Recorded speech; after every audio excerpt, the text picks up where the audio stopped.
Hello வணக்கம். இன்றைக்கி நம்ம என்ன பார்க்க போகிறோம் அப்படின்னா, பச்சை பூசணிக்காய் இருக்கும் இல்லையா, அதை வச்சு நம்ம ஒரு கிரேவி தான் செய்ய போகிறோம். பச்சை பூசணிக்காயை முதல்ல கட் பண்ணி தோல்லாம் சீவிட்டு விதையெல்லாம் எடுத்து தனியாக வச்சுக்கோங்க. கடுகு, கருவேப்பிலை, பெரிய வெங்காயம் 1 கட் பண்ணி வச்சுக்கோங்க. கூடவே இஞ்சி, பூண்டு, சின்ன வெங்காயம் இதெல்லாம் ஒரு 50 கிராம் வர அளவுக்கு அரைச்சி எடுத்து வச்சுக்கோங்க. 2லேருந்து 3 தக்காளி பொடிசாக கட் பண்ணி வச்சுக்கோங்க. பச்சை பயிர் உப்பு போட்டு கொஞ்சமாக வேக வச்சு எடுத்து வச்சுக்கோங்க. குழம்பு மிளகாய்த்தூள், மஞ்சத்தூள் எடுத்துக்கோங்க. தனி மிளகாய் தூள் எடுத்துக்கோங்க. இது கூடவே கொஞ்சமாக கடலை, தேங்காய் இது தனியாக அரைச்சி வச்சுக்கோங்க. இப்போ கடாய் வச்சுக்கலாம். கடாய் நல்லா சூடான உடனே எண்ணெய் ஊற்றிக்கோங்க தேவையான அளவு. எண்ணெய் நல்லா சூடான உடனே கடுகு உளுந்தம் போட்டு பொரியட்டும். பொரிஞ்ச உடனே வெங்காயம், கருவேப்பிலை இது 2யும் சேர்த்து நல்லா வதக்கிக்கோங்க.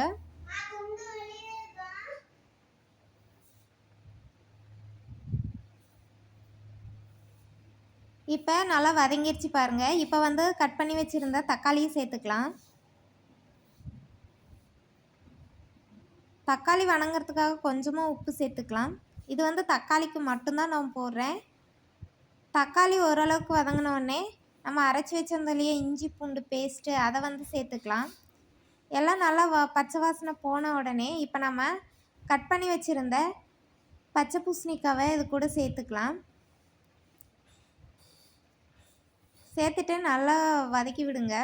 இது வதங்க தண்ணி விடும்.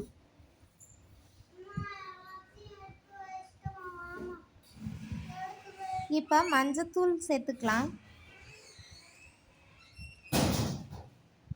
சேர்த்துட்டு நல்லா வதக்கிக்கோங்க. இப்போ காய் தேவையான அளவுக்கு உப்பு சேர்த்துக்கோங்க. உப்பு சேர்த்துட்டு இப்போ குழம்பு மிளகாய் தூள் சேர்த்துக்கலாம். இப்போ பாருங்கள், நான் எந்த தண்ணியுமே ஊற்றலை, அதுலேயே தண்ணி வந்துருச்சு.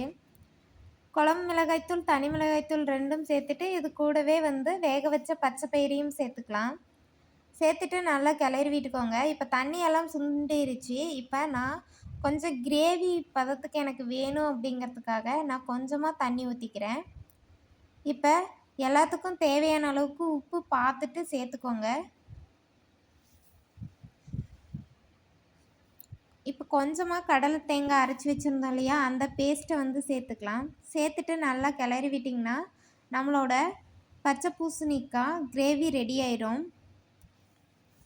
இப்போ பாருங்கள், சூப்பராக ரெடி ஆகிடுச்சு. இதை சாப்பாட்டு கூட வச்சு சாப்பிட்டா டேஸ்ட் சூப்பராக இருக்கும். நீங்களும் ஒரு தடவை செஞ்சு பாருங்கள். தேங்க்யூ ஃபார் வாட்சிங் வீடியோ.